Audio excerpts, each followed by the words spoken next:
ಶ್ರೀ ಸಿದ್ದರಾಮಯ್ಯನವರು ಇದೀಗ ವೇದಿಕೆಯಲ್ಲಿ ನಮ್ಮ ಜೊತೆಯಲ್ಲಿ. ಸಂಜೆಯ ಸಮಾರಂಭ ನನ್ನ ಪೂಜ್ಯ ತಂದೆಯವರಾದಂಥ ಕರ್ತವ್ಯವನ್ನು ಬಯಸ್ತಾ ಇದ್ದೀನಿ.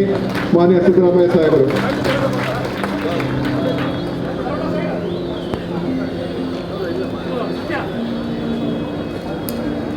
ನಮ್ಮ ಬ್ಲಾಕ್ ಅಧ್ಯಕ್ಷರುಗಳಿಬ್ಬರು ಅವರಿಗೆ ಸ್ವಾಗತವನ್ನು ಮಾಡ್ತಾ ಇದ್ದಾರೆ. ಸರ್ವಣ ಮತ್ತು ಶ್ರೀನಿವಾಸ ಮೂರ್ತಿ ಅವರು.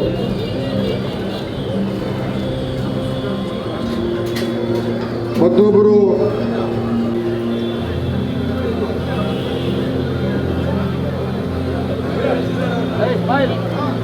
ವಿಧಾನ ಪರಿಷತ್ತಿನ ಮುಖ್ಯ ಸಚೇತಕರು, ಅವನ ತಂದೆಯವರು ಚನ್ನಬಸಪ್ಪನವರು ಪಿರಿಯಾಪಟ್ಟಣ, ನನ್ನ ತಂದೆಯವರು ಕುಮಾರಪೇಟೆ ಕುಶಾಲನಗರ.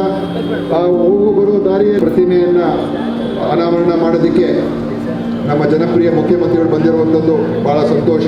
ಇಲ್ಲಿಂದ ಸ್ವಾಗತವನ್ನು ಬಯಸ್ತಾ ಇದ್ದೀನಿ ಶ್ರೀಮತಿ ರಾಣಿ ಸತೀಶ್ ಅವರು. ಮತ್ತೊಬ್ಬರು ನಮ್ಮ ಪ್ರೇಮ್ ಕುಮಾರ್ ಸಾಹೇಬರು, ಅವರು ಮಾಡ್ತಾ ಇದ್ರು, ಅದನ್ನು ಹೇಳ್ತಾ ಇದ್ರು ಮತ್ತು ಒಂದು ಜನಪ್ರಿಯ ನಾಯಕರಾಗಿದ್ದರು, ಆಕರ್ಷಣೀಯವಾದಂಥ ನಾಯಕರಾಗಿದ್ದರು, ವರ್ಣರಂಜಿತ